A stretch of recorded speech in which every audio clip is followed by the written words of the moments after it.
ಕೃಷಿಯನ್ನ ಯಾರು ಬೇಕಾದರೂ ಮಾಡಬಹುದು. ಪುರುಷರಷ್ಟೇ ಅಲ್ಲ, ಮಹಿಳೆ ಕೂಡ ಕೃಷಿಯಲ್ಲಿ ಇಂದು ಯಶಸ್ಸನ್ನ ಸಾಧಿಸಿದ್ದಾಳೆ. ಆದರೆ ವಿಕಲಾಂಗಚೇತನರು, ಅದರಲ್ಲೂ ಅಂಧರಿಗೆ ಕೃಷಿ ಮಾಡೋಕೆ ಸಾಧ್ಯನಾ? ಸಾಧ್ಯ ಅಂತ ಹೇಳ್ತಾ ಇದ್ದಾನೆ ಇಲ್ಲೊಬ್ಬ ಸಂಶೋಧಕ. ತಾನು ಅಭಿವೃದ್ಧಿಪಡಿಸಿದ ಈ ಹೊಸ ತಂತ್ರಜ್ಞಾನ ಅಂಧರ ಬಾಳಿಗೆ ಬೆಳಕಾಗುತ್ತೆ ಅಂತಾನೆ ಈ ಯುವ ವಿಜ್ಞಾನಿ. ಸಂಶೋಧನೆ ಅನ್ನೋದು ಯಾರ ಸೊತ್ತು ಅಲ್ಲ. ವಿಜ್ಞಾನಿಗಳಷ್ಟೇ ಸಂಶೋಧನೆ ಮಾಡಬೇಕು ಅನ್ನೋದೂ ಇಲ್ಲ. ಹಲವು ದೇಸಿ ಪ್ರತಿಭೆಗಳು ಕೂಡ ನಮ್ಮ ಕಣ್ಮುಂದೆ ಇದ್ದಾರೆ. ಎಲೆ ಮರೆಯ ಕಾಯಿಯಂತೆ ಸಂಶೋಧನಾ ಕಾರ್ಯದಲ್ಲಿ ತೊಡಗಿಕೊಂಡು ನಾವೇನು ಕಮ್ಮಿ ಇಲ್ಲ ಅನ್ನೋದನ್ನ ಈಗಾಗಲೇ ಸಾಬೀತುಪಡಿಸಿದ್ದಾರೆ. ಅಂಥವರ ಸಾಲಿನಲ್ಲಿ ಮೊದಲಿಗರಾಗಿ ನಿಲ್ಲೋದು ವಿಜಯಪುರ ಜಿಲ್ಲೆ ಸಿಂದಗಿ ತಾಲೂಕು ಕೊರವಾರ ಗ್ರಾಮದ 39 ವರ್ಷ ಹರೆಯದ ಗಿರೀಶ್ ಭದ್ರಗೊಂಡ.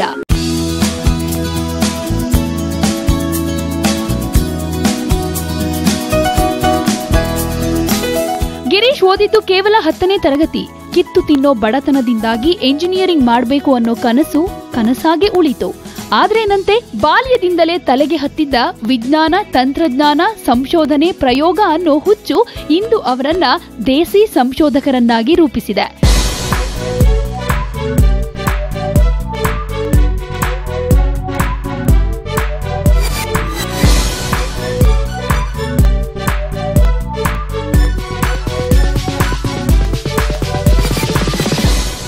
ಇವರು ತಮ್ಮ ಸಂಶೋಧನೆಗೆ ರಾಷ್ಟ್ರಪತಿಗಳಿಂದ ಪ್ರಶಸ್ತಿ, ಪುರಸ್ಕಾರವನ್ನೂ ಪಡೆದಿದ್ದಾರೆ. ಸಂಶೋಧನೆಯ ಮೂಲಕ ರೈತ ಸ್ನೇಹಿ ಆಧುನಿಕ ಕೃಷಿ ಯಂತ್ರೋಪಕರಣಗಳು ಇವರ ಕೈಯಲ್ಲಿ ಅರಳಿವೆ. ಅಂಥದ್ರಲ್ಲಿ ಇತ್ತೀಚೆಗೆ ಅಭಿವೃದ್ಧಿಗೊಂಡ ದಿವ್ಯಾಂಗಚೇತನ ಕೃಷಿ ಕಾನ್ಸೆಪ್ಟ್ ಕೂಡ ಒಂದು. ಸೆನ್ಸರ್ ತೆಗಿತೀನಿ ನಾನು. ಈ ಹಸಿ ಅದ ನೀರಿನ ಅವಶ್ಯಕತೆ ಇಲ್ರಿ. ಈಗ ಇಮಿಡಿಯೇಟ್ಲಿ ನಮಗೆ ಡ್ರೈ ಮಾಡಕ್ ಬರೋದಿಲ್ಲ. ಅದಕ್ಕೆ ನಾವು ಸೆನ್ಸರ್ ಹೊರಗೆ ತೆಗೆದು ತೋರಿಸ್ತೀವಿ. ಸೆನ್ಸರ್ ಹೊರಗೆ ತೆಗಿತೀನಿ ನೋಡ್ರಿ. ಈಗ ಈ ತರ ನೀರು ಬರ್ತದೆ.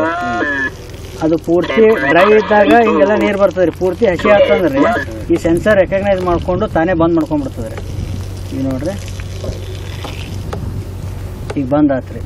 ಈಗ ಮಣ್ಣಿನೊಳಗಿನ ತೇವಾಂಶ ಕಡಿಮೆ ಆದ ತಕ್ಷಣ ಅದು ನಾವು ಎಲ್ಲಿಗೆ ಸೆಟ್ ಮಾಡ್ತೀವಿ ಆಟೋಮೆಟಿಕ್ಲಿ ಬಂದ್ ಆಗಿಬಿಡ್ತದೆ. ತೇವಾಂಶ ರೀಚ್ ಆದ ತಕ್ಷಣ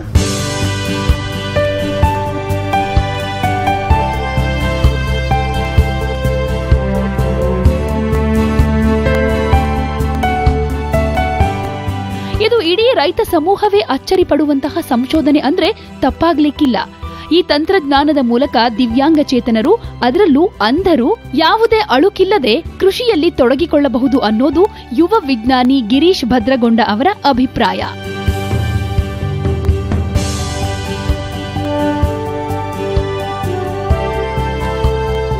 ಇದು ದಿವ್ಯಾಂಗಚೇತನ ಕೃಷಿ ಅಂತ ಹೇಳಿ ದಿವ್ಯಾಂಗಚೇತನರು ಕೂಡ ಕೃಷಿ ಮಾಡಬಹುದು ತಂತ್ರಜ್ಞಾನ ಬಳಸಿ.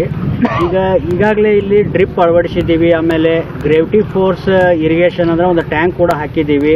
ಆಮೇಲೆ ಈ ವಾಲ್ಗಳು ಕೂಡ ಆಟೋಮೆಟಿಕ್ ಓಪನ್ ಆಗ್ತಕ್ಕಂಥ ಇಕ್ವಿಪ್ಮೆಂಟ್ಸ್ಗಳು ಕೂಡ ಹಾಕಿದ್ದೀವಿ. ಅವು ಯಾವ ಥರ ಕೆಲಸ ಮಾಡ್ತದಂದ್ರೆ ಒಂದು ಬೆಳೆಗೆ ನೀರು ಅವಶ್ಯಕತೆ ಎಷ್ಟಿದೆ ಅಂತ ಹೇಳಿ ತಿಳ್ಕೊಬೇಕಾಗತ್ತೆ. ಮತ್ತು ಅದನ್ನು ಸರಿಯಾದ ರೀತಿಯಲ್ಲಿ ನಾವು ನೀರು ಬಿಡಬೇಕಾದ್ರೆ ಅದಕ್ಕೆ ಸೆನ್ಸರ್ಗಳನ್ನ ಅಳವಡಿಸಿದ್ದೀವಿ. ಅವು ಸೆನ್ಸರ್ ಯಾವ ಥರ ಕೆಲಸ ಮಾಡ್ತಾವೆ ಅಂದರೆ ನೀರಿನೊಳಗಡೆ ಮಣ್ಣಿನ ತೇವಾಂಶ ಎಷ್ಟಿದೆ, ಅದಕ್ಕೆ ಎಷ್ಟು ಅವಶ್ಯಕತೆ ನೀರು ಕೊಡಬೇಕು ಅನ್ನೋದು ಗುರುತಾಗಿಬಿಡುತ್ತೆ. ಅವಾಗ ಡ್ರೈ ಆದ ತಕ್ಷಣ ಏನು ಮಾಡಿಬಿಡುತ್ತೆ, ವಾಲ್ಗಳು ಆಟೋಮೆಟಿಕ್ ಓಪನ್ ಆಗಿ ಅದಕ್ಕೆ ಅವಶ್ಯಕತೆ ಇದ್ದಷ್ಟು ನೀರು ಪೂರೈಕೆ ಆದ ನಂತರ ಅದೇನು ಮಾಡುತ್ತೆ, ವಾಲ್ ಬಂದ್ ಮಾಡ್ಕೊಂಡ್ಬಿಡುತ್ತೆ. ಇವೆಲ್ಲಗಳನ್ನು ಸೋಲಾರ್ ಆಧಾರಿತ, ಈ ಸೋಲಾರಿಂದಾನೇ ಆಪ್ರೇಟ್ ಆಗ್ತಾವೆ ಇದನ್ನೆಲ್ಲ. ಆಮೇಲೆ ಪ್ರತಿಯೊಂದು ಸೆನ್ಸರ್ಸ್ಗಳನ್ನು ಕೂಡ ಈ ಧ್ವನಿ ಮುಖಾಂತರ ಅಭಿಪ್ರಾಯ ವ್ಯಕ್ತಪಡಿಸ್ತಾವೆ. ಇನ್ನಿತರ ಒಂದು ಮಿನಿ ವೆದರ್ ಸ್ಟೇಷನ್ ಅಂತ ಕೂಡ ಹಾಕಿದ್ದೀವಿ. ಅದು ಮಿನಿ ವೆದರ್ ಸ್ಟೇಷನ್ ಏನು ಮಾಡ್ತದಂದ್ರೆ ಇವತ್ತಿನ ತಾಪಮಾನ ಎಷ್ಟಿದೆ, ಆಮೇಲೆ ಇವತ್ತಿನ ಹ್ಯುಮಿಡಿಟಿ ಎಷ್ಟಿದೆ, ಆಮೇಲೆ ಮಣ್ಣಿನಲ್ಲಿ ತೇವಾಂಶ ಎಷ್ಟಿದೆ, ಅದನ್ನೆಲ್ಲ ಧ್ವನಿ ಮುಖಾಂತರ ವ್ಯಕ್ತಪಡಿಸ್ತದೆ. ಅದನ್ನು ಒಬ್ಬರು ದಿವ್ಯಾಂಗ ಚೇತಕರು ಕೂಡ ಅದನ್ನು ಅರ್ಥಕೊಂಡು ಕಾರ್ಯನಿರ್ವಹಿಸಬಹುದು. ಇದು ಮಾತ್ರ ಅಂಧರಿಗೆ ಭಾಳ ಹೆಲ್ಪ್ ಆಗಿದೆ. ಅದಕ್ಕೆ ಈಗ ಅವ್ರಿಗೂ ಕೂಡ ನಾವು ತರಬೇತಿ ಕೊಟ್ಟಿದ್ದೀವಿ. ಅವರೆಲ್ಲ ಈಗಾಗಲೇ ವಾಲ್ ಓಪನ್ ಮಾಡೋದು, ಕ್ಲೋಸ್ ಮಾಡೋದು, ಆಮೇಲೆ ಗೊಬ್ಬರಗಳನ್ನು ಹ್ಯಾಂಗೆ ತಯಾರು ಮಾಡ್ಕೋಬೇಕು, ಆಮೇಲೆ ಎಲ್ಲ ಇಕ್ವಿಪ್ಮೆಂಟ್ಸ್ಗಳು ಯಾವ ಥರ ನಾವು ಆಪ್ರೇಟ್ ಮಾಡಬೇಕು, ಇದ್ರ ಮುಖಾಂತರ ಎಲ್ಲನೂ ಅವ್ರು ಕಲಿತಾ ಇದ್ದಾರೆ. ಅವ್ರಿಗೂ ಕೂಡ ತುಂಬ ಇಂಟ್ರೆಸ್ಟ್ ಬಂದಿದೆ. ಅವರು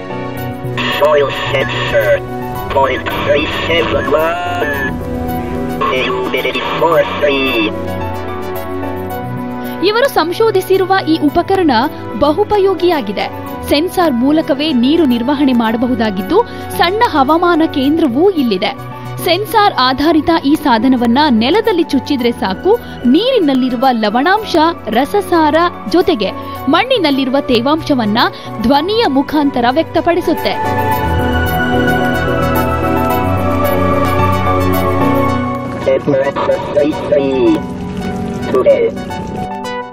ಇದು ಸೋಲಾರ್ ಪವರ್ ಮೇಲೆ ನಡೀತಾ ಇರೋದು ಮತ್ತೊಂದು ವಿಶೇಷ. ಅಷ್ಟೇ ಅಲ್ಲ, ಇಲ್ಲಿ ಅಳವಡಿಸಲಾದ ಹನಿ ನೀರಾವರಿ ಕೂಡ ಗ್ರಾವಿಟಿ ಫೋರ್ಸ್ ಇರಿಗೇಷನ್ ಸಿಸ್ಟಮ್ ವ್ಯವಸ್ಥೆ ಮೇಲೆ ಕೆಲಸ ಮಾಡುತ್ತೆ.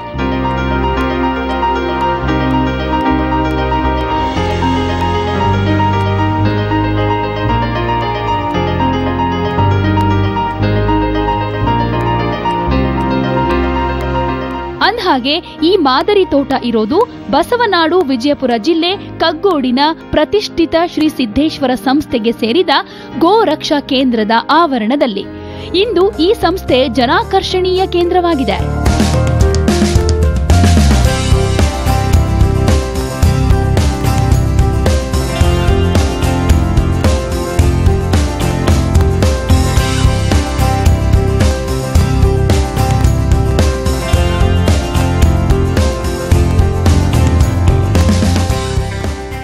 ಗ್ರಾವಿಟಿ ಫೋರ್ಸ್ ಇರಿಗೇಷನ್ ಅದೇನಾಗುತ್ತೆ, ಒಂದು ಸತ್ತೆ ಟ್ಯಾಂಕ್ ಫೀಲ್ ಆಯ್ತು ಅಂತಂದರೆ ಆ ಟ್ಯಾಂಕ್ ಫೀಲ್ ಆದಾಗ ಈ ಬೆಳೆಗಳು ಯಾವಾಗ ನೀರಿನ ಅವಶ್ಯಕತೆ ಇರ್ತದಲ್ಲ ಅವಾಗ ಮಾತ್ರ ಟ್ಯಾಂಕಿಂದ ನೀರು ತೊಗೊಳ್ತದೆ.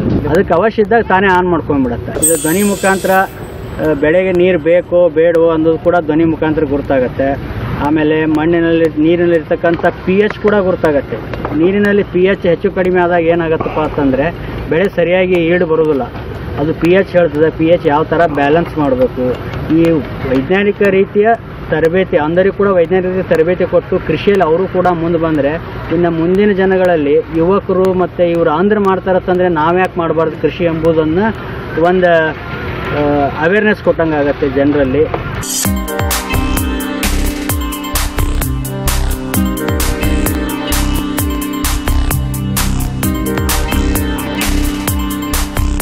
ಇನ್ನು ಭಾರತ ವಿಕಾಸ ಸಂಗಮ ಇದೇ ಡಿಸೆಂಬರ್ 24ರಿಂದ 31ರವರೆಗೆ ಕಗ್ಗೋಡ ಗ್ರಾಮದಲ್ಲಿ ಭಾರತೀಯ ಸಂಸ್ಕೃತಿ ಉತ್ಸವ ಆಯೋಜಿಸಿದ್ದು, ಇದರ ಭಾಗವಾಗಿ ಪ್ರಾಯೋಗಿಕವಾಗಿ ಈ ತೋಟವನ್ನ ನಿರ್ಮಿಸಲಾಗಿದೆ. ಕಾರ್ಯಕ್ರಮದ ಬಳಿಕ ಈ ಮಾದರಿ ತೋಟವನ್ನ ಖಾಯಂ ಆಗಿ ಉಳಿಸಿಕೊಳ್ಳಲು ಶ್ರೀ ಸಿದ್ದೇಶ್ವರ ಸಂಸ್ಥೆ ನಿರ್ಧರಿಸಿದೆ.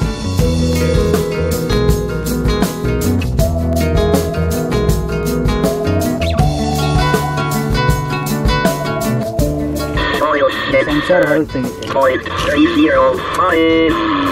ನೋಡ್ರಿ. ಈಗ ಈ ಥರ ನೀರು ಬರ್ತದೆ.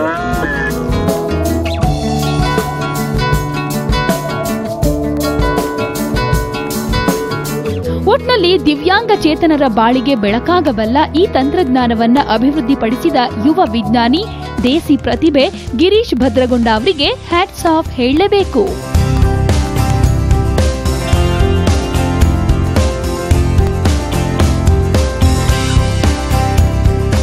ದಿವ್ಯಾಂಗ ಚೇತನರೆಂದರೆ ಸಾಕು, ಬಹುತೇಕ ಜನ ಅವರ ಬಗ್ಗೆ ಕನಿಕರ ಪಡುತ್ತಾರೆ. ಇಂಥ ಅಂಧರೂ ಕೂಡ ಕೃಷಿಯನ್ನು ಕೈಗೊಳ್ಳಬಹುದಾಗಿದೆ. ಈಗ ಲಭ್ಯವಿರುವ ಅತ್ಯಾಧುನಿಕ ತಂತ್ರಜ್ಞಾನವನ್ನು ಬಳಸಿ ಅವರು ಕೂಡ ಇಡೀ ವರ್ಷ ಸುಸ್ಥಿರ ಕೃಷಿಯನ್ನು ಕೂಡ ಮಾಡಬಹುದಾಗಿದೆ. ಇದನ್ನು ಯುವ ವಿಜ್ಞಾನಿ ಗಿರೀಶ್ ಭದ್ರಣ್ಣವರು ಸಾಬೀತುಪಡಿಸಿದ್ದಾರೆ. ಅಲ್ಲದೆ ವಿಜಯಪುರ ಜಿಲ್ಲೆಯ ಕಗ್ಗೋಳದಲ್ಲಿರುವ ಈ ಒಂದು ಕೇಂದ್ರಕ್ಕೆ ಬಂದರೆ ಸಾಕು, ಅಂಧರಿಗೆ ಯಾವ ರೀತಿ ಕೃಷಿ ಮಾಡಬೇಕೆಂಬ ತರಬೇತಿಯನ್ನು ಕೂಡ ನೀಡಲಾಗುತ್ತದೆ. ಇದನ್ನು ಬಳಸಿಕೊಳ್ಳುವ ಮೂಲಕ ಅಂಧರು ತಮ್ಮ ಬಾಳಲ್ಲಿ ಬೆಳಕನ್ನು ಕಂಡುಕೊಳ್ಳಬಹುದಾಗಿದೆ. ಕ್ಯಾಮರಾ ಪರ್ಸನ್ ಸುನಿಲ್ ಜೊತೆ ಮಹೇಶ್ ಶೆಡಗಾರ್, ನ್ಯೂಸ್ 18 ಕನ್ನಡ, ವಿಜಯಪುರ.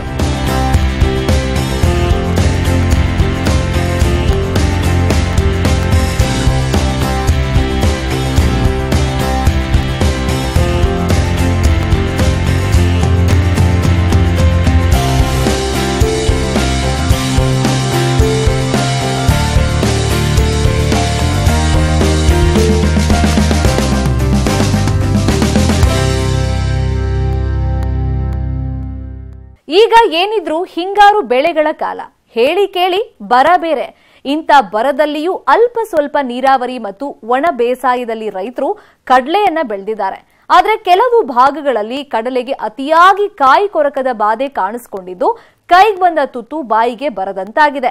ಈ ಕೀಟದ ಹತೋಟಿಗೆ ರೈತರು ಬರೀ ರಾಸಾಯನಿಕಗಳನ್ನ ಬಳಕೆ ಮಾಡದೆ ಸಮಗ್ರ ಕ್ರಮಗಳನ್ನ ಅನುಸರಿಸಬೇಕು ಅಂತಾರೆ ಕೃಷಿ ಮಹಾವಿದ್ಯಾಲಯ ವಿಜಯಪುರದ ಕೀಟಶಾಸ್ತ್ರಜ್ಞ ಡಾಕ್ಟರ್ ಪ್ರಕಾಶ್.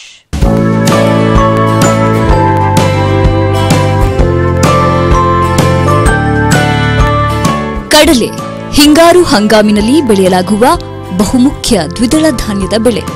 ರೈತನಿಗೆ ಈ ಬೆಳೆಯ ಬೇಸಾಯದಲ್ಲಿ ಎದುರಾಗುವ ಪ್ರಮುಖ ಸಮಸ್ಯೆ ಅಂದ್ರೆ ಕೀಟ ಮತ್ತು ರೋಗಗಳದ್ದು. ಕೀಟಗಳಲ್ಲಿ ಹೆಚ್ಚು ಆರ್ಥಿಕ ನಷ್ಟವನ್ನು ಉಂಟುಮಾಡುವುದು ಕಾಯಿ ಕೊರಕ. ಇದನ್ನ ಹಸಿರು ಕೀಡೆ ಅಂತಲೂ ಕರೆಯುವುದುಂಟು.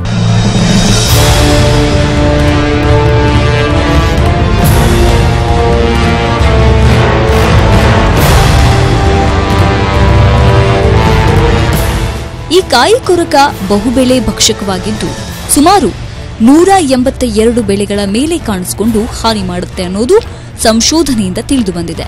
ಬೆಳೆ ಹೂವಾಡುವ ಹಂತದಲ್ಲಿದ್ದಾಗಲೇ ಶುರುವಾಗುತ್ತೆ ಇದರ ಕಾಟ. ಕಾಯಿಗಳನ್ನು ಕೊರೆದು ತಿನ್ನೋದ್ರಿಂದ ಗುಣಮಟ್ಟ ಮತ್ತು ಇಳುವರಿ ಗಣನೀಯವಾಗಿ ಕಡಿಮೆಯಾಗುತ್ತೆ. ಈ ಕೀಟದ ವಿಶೇಷತೆ ಅಂದ್ರೆ ಕಾಯಿಯ ಒಳಗಡೆ ಅರ್ಧ ದೇಹವನ್ನಿಟ್ಟು ಇನ್ನರ್ಧ ದೇಹವನ್ನ ಹೊರಗೆ ಹಾಕಿ ಕಾಯಿಯನ್ನ ತಿನ್ನೋದು.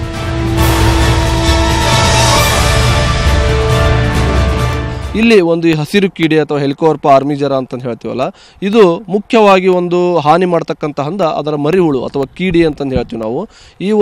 ಇದರ ಒಂದು ಪ್ರೌಢಕೀಟ ಮೂಲತಃ ಪತಂಗವಾಗಿದ್ದು ಇಲ್ಲಿ ಏನು ಮಾಡ್ತೈತೆ ಅಂದರೆ ಈ ಪತಂಗ, ಹೆಣ್ಣು ಪತಂಗ ರಾತ್ರಿ ಸಮಯದಲ್ಲಿ 500ರಿಂದ 1000 ತತ್ತಿಗಳನ್ನು ಇಡುತ್ತದೆ. ಈ ಒಂದು ಎಲೆಯ ಭಾಗದಲ್ಲಿ ಇರ್ತಕ್ಕಂಥ ಬಿಡಿ ಬಿಡಿಯಾಗಿ ಒಂದು ಸಾಸಿವೆ ಕಾಳು ಅಥವಾ ನಾವು ಸಾಸಿವೆ ಕಾಳು ಥರದಂಥ ಒಂದು ಬಿಳಿಯಾದಂಥ ಬಿಡಿ ಬಿಡಿಯಾದಂಥ ಒಂದು ತತ್ತಿಗಳನ್ನು ಇಡ್ತೈತಿ. ಈ ತತ್ತಿಗಳು ಒಡೆದು ಮರಿಹುಳುಗಳು ಏನಾಗ್ತಾವಲ್ಲ ಎಲೆಯ ಭಾಗವನ್ನು ಪತ್ರಹರಿತನ್ನು ಕೆರೆದು ತಿಂತಾವು. ಆಮೇಲೆ ಏನಾಗ್ತಾವೆ ಬೆಳೆ ಬೆಳೆದಂತೆ ಮತ್ತು ಆ ಕೀಡೆ ವಿವಿಧ ಹಂತಗಳು ಏನು ಮಾಡ್ತಾವೆ ಕಾಯಿಯನ್ನು ಕೊರೆದು ತಿಂತತೆ. ಈ ರೀತಿಯಾಗಿ ಮಾಡೋದ್ರಿಂದ ಇಳುವರಿಯಲ್ಲಿ ಅಧಿಕ ಪ್ರಮಾಣವಾಗಿ ಕಡಿಮೆ ಆಗ್ತತಿ.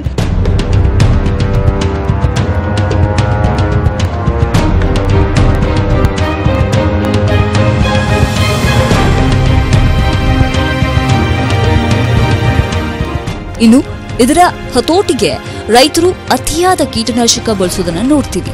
ಆದ್ರೆ ಇದರಿಂದ ಕೀಟ ಸಂಪೂರ್ಣವಾಗಿ ನಿಯಂತ್ರಣಕ್ಕೆ ಬರೋದಿಲ್ಲ. ಅಷ್ಟೇ ಅಲ್ಲ, ಉತ್ಪಾದನಾ ವೆಚ್ಚ ಕೂಡ ಹೆಚ್ಚಾಗುತ್ತೆ.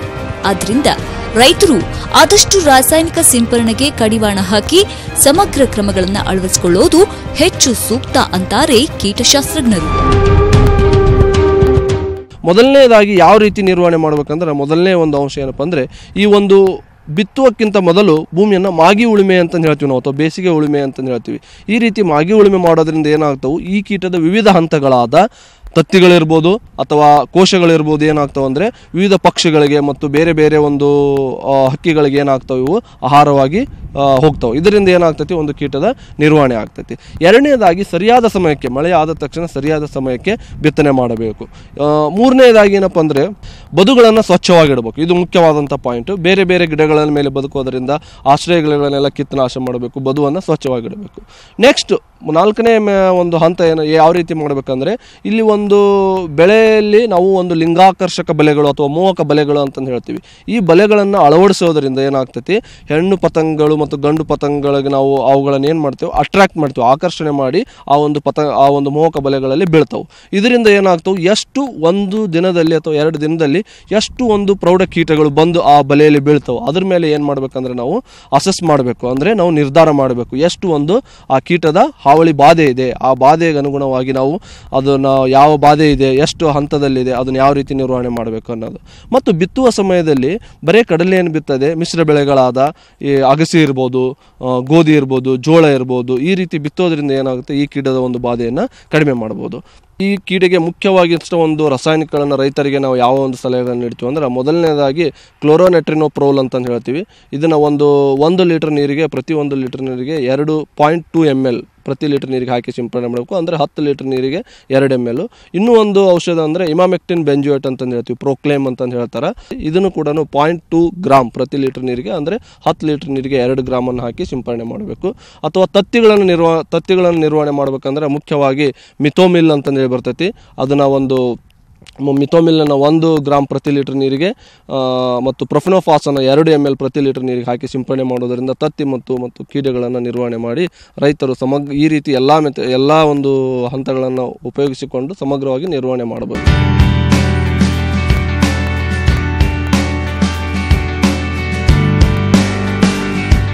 ಒಟ್ಟಾರೆ ಕಡಲೆ ಬೆಳೆಗಾರರು ಸಮಯಕ್ಕೆ ಸರಿಯಾಗಿ ಕೀಟದ ಹಾನಿಯನ್ನು ಗುರುತಿಸಿ ಪರಿಸರ ಸ್ನೇಹಿ ಕ್ರಮಗಳನ್ನು ಅಳವಡಿಸಿಕೊಳ್ಳುವುದರ ಜೊತೆಗೆ ಅವಶ್ಯವಿದ್ದಾಗ ಮಾತ್ರ ಕೀಟನಾಶಕಗಳನ್ನು ಸಿಂಪರಣೆ ಮಾಡಿದಾಗ ಮಾತ್ರ ಈ ಕಾಯಿಕೊರಕವನ್ನು ಪರಿಣಾಮಕಾರಿಯಾಗಿ ನಿಯಂತ್ರಣ ಮಾಡೋಕೆ ಸಾಧ್ಯ.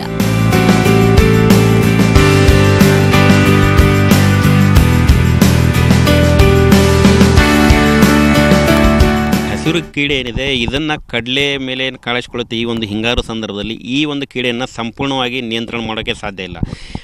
ಇದು ಈ ಕಡಲೆಯನ್ನು ನಿಯಂತ್ರಣ ಮಾಡಿದರೆ ಇತರ ಬೆಳೆಗಳನ್ನು ಇದು ಅವಲಂಬಿಸಿದೆ. 180 ಬೆಳೆ ಮತ್ತು ಕಳೆಗಳ ಮೇಲೆ ಅವಲಂಬಿಸಿರುವ ಈ ಹಸಿರು ಕೀಡೆ ರೈತರ ಪಾಲಿಗೆ ಶಾಪವಾಗಿ ಪರಿಣಮಿಸಿದೆ. ಇದರ ನಿಯಂತ್ರಣ ಮಾಡಬೇಕಾದ್ರೆ ರೈತರು ಒಂದು ನೈಸರ್ಗಿಕ ವಿಧಾನ ಅನುಸರಿಸಬೇಕು, ಇಲ್ಲದಿದ್ದರೆ ಔಷಧಿಯನ್ನು ಸಿಂಪಡಿಸುವ ಮೂಲಕ ಇದನ್ನು ನಿಯಂತ್ರಿಸಬಹುದಾಗಿದೆ ಅಂತ ಹೇಳಿದ್ದಾರೆ. ಕ್ಯಾಮ್ರಾ ಪರ್ಸನ್ ಸಿಲ್ ಜೊತೆ ಮಹೇಶ್ ಶೆಟ್ಟಗಾರ್, ನ್ಯೂಸ್ 18 ಕನ್ನಡ, ವಿಜಯಪುರ. ತನ್ನ ಕಹಿ ಗುಣಗಳಿಂದಲೇ ಜನಪ್ರಿಯತೆ ಗಳಿಸಿರೋ ತರಕಾರಿ ಅಂದ್ರೆ ಅದು ಹಾಗಲಕಾಯಿ. ಈ ಬೆಳೆಯಲ್ಲಿ ಉತ್ತಮ ಇಳುವರಿ ಮತ್ತು ಗುಣಮಟ್ಟದ ಕಾಯಿಗಳನ್ನ ಪಡಿಬೇಕಾದ್ರೆ ರೋಗಗಳ ನಿರ್ವಹಣೆ ಕೂಡ ಅತೀ ಮುಖ್ಯ.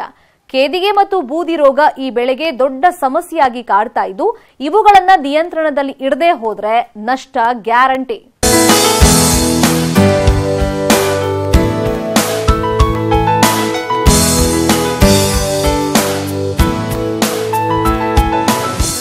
ವಿವಿಧ ಬಳ್ಳಿ ತರಕಾರಿಗಳಲ್ಲಿ ಹಾಗಲಕಾಯಿಗೆ ಪ್ರಮುಖ ಸ್ಥಾನ. ಇದನ್ನ ರಾಜ್ಯದ ಅನೇಕ ರೈತರು ಬೆಳೀತಾ ಇದ್ದಾರೆ. ಈ ಬೆಳೆಗೆ ಪ್ರಮುಖವಾಗಿ 2 ರೋಗಗಳು ಹೆಚ್ಚು ಹಾನಿಯನ್ನುಂಟು ಮಾಡುತ್ತವೆ. ಮಳೆಗಾಲದಲ್ಲಿ ಕೇದಿಗೆ ರೋಗ, ಹಾಗೆಯೇ ಚಳಿಗಾಲದಲ್ಲಿ ಬೂದಿ ರೋಗದ ಬಾಧೆ ಹೆಚ್ಚು.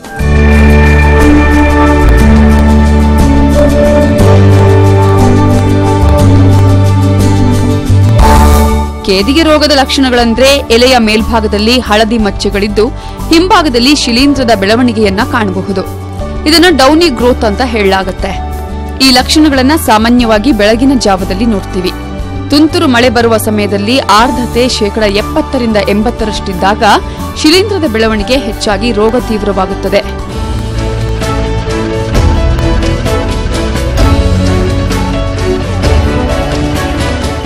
ಇನ್ನು ಇದರ ಹತೋಟಿ ಬಗ್ಗೆ ಹೇಳೋದಾದ್ರೆ, ಮೊದಲನೇದಾಗಿ ಪ್ರತಿ ಕೆಜಿ ಬೀಜಕ್ಕೆ 5 ಗ್ರಾಂ ಮೆಟಲಾಕ್ಸಿಲ್ ಎಂಜೆಡ್ ಇದರಿಂದ ಬೀಜೋಪಚಾರ ಮಾಡಿ ಬಿತ್ತಬೇಕು. ತದನಂತರ ರೋಗದ ಲಕ್ಷಣಗಳು ಕಂಡುಬಂದಾಗ ಪ್ರತಿ ಲೀಟರ್ ನೀರಿಗೆ 2 ಗ್ರಾಂ ಮೆಟಲಾಕ್ಸಿಲ್ ಎಂಜೆಡ್ ಬೆರೆಸಿ ಸಿಂಪರಣೆ ಮಾಡಬೇಕು. 15 ದಿನಗಳ ಅಂತರದಲ್ಲಿ 2 ಬಾರಿ ಸಿಂಪರಣೆ ಕೈಗೊಂಡಾಗ ಈ ರೋಗವನ್ನ ಹತೋಟಿಗೆ ತರಬಹುದು. ಹಾಗಲಕಾಯಿಗೆ ಕಾಡುವಂತಹ ಇನ್ನೊಂದು ಪ್ರಮುಖ ರೋಗ ಅಂದ್ರೆ ಬೂದಿ ರೋಗ. ಎಲೆಗಳ ಮೇಲ್ಭಾಗದಲ್ಲಿ ರೋಗಾಣುವಿನ ಕಣಗಳು ಆವರಿಸಿಕೊಂಡಿದ್ದನ್ನ ನೋಡಬಹುದು. ಬೀಜದ ಕಣಗಳು ಗಾಳಿಯಲ್ಲಿ ತೂರ್ಕೊಂಡು ಹೋಗಿ ರೋಗದ ಪ್ರಸರಣಕ್ಕೆ ಕಾರಣ ಆಗುತ್ತವೆ. ರೋಗ ತೀವ್ರವಾದಲ್ಲಿ ಇಡೀ ಬಳ್ಳಿ ಒಣಗಲು ಪ್ರಾರಂಭ ಆಗುತ್ತೆ. ಇದರಿಂದ ಹಾಗಲಕಾಯಿಯ ಸಂಖ್ಯೆ, ಗಾತ್ರ ಮತ್ತು ಇಳುವರಿ ಕಡಿಮೆಯಾಗುತ್ತೆ. ಈ ರೋಗದ ನಿಯಂತ್ರಣಕ್ಕೆ ಮೊದಲ ಹಂತದಲ್ಲಿ ನೀರಿನಲ್ಲಿ ಕರಗುವ ಗಂಧಕವನ್ನ ಪ್ರತಿ ಲೀಟರ್ ನೀರಿಗೆ 3 ಗ್ರಾಂನಷ್ಟು ಬೆರೆಸಿ ಸಿಂಪಡಿಸಬೇಕು. ಇನ್ನು ರೋಗದ ತೀವ್ರತೆ ಜಾಸ್ತಿಯಾದಲ್ಲಿ 1 ಮಿಲಿ ಕ್ಯಾಲಕ್ಸಿನ್ ಅಥವಾ 1 ಗ್ರಾಂ ಕಾರ್ಬನ್ಡೈಸಿಮ್ ಅಥವಾ 1 ಗ್ರಾಂ ಬೆಲಾಟನ್ ಔಷಧಿಯನ್ನ ಪ್ರತಿ ಲೀಟರ್ ನೀರಿಗೆ ಸೇರಿಸಿ ಸಿಂಪಡಿಸಬೇಕು. ಹೀಗೆ ಕಡಿಮೆ ಖರ್ಚಿನಿಂದ ಪ್ರಾರಂಭಿಸಿ ಬೇರೆ ಬೇರೆ ಹಂತದಲ್ಲಿ ಬೇರೆ ಬೇರೆ ಔಷಧಿಗಳನ್ನು ಸಿಂಪರಣೆಗೆ ಬಳಸುವುದರಿಂದ ರೋಗ ನಿಯಂತ್ರಣಕ್ಕೆ ಬರುತ್ತೆ.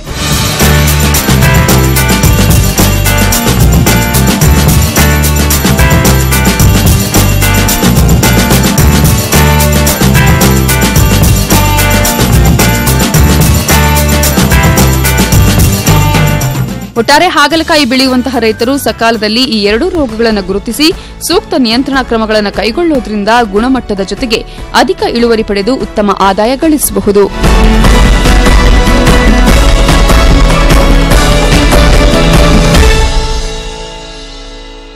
ರೈತ ಬಾಂಧವರೇ, ಇಂದಿನ ಅನ್ನದಾತ ಕಾರ್ಯಕ್ರಮ ನಿಮಗೆ ಇಷ್ಟವಾಯಿತು ಅಂದ್ಕೊಳ್ತೀವಿ.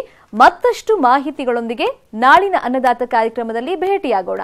ಅಲ್ಲಿವರೆಗೂ ನೋಡ್ತಾ ಇರಿ ನ್ಯೂಸ್ 18 ಕನ್ನಡ. ಜಾಲ ನಮ್ಮದು, ಬಲ ನಿಮ್ಮದು.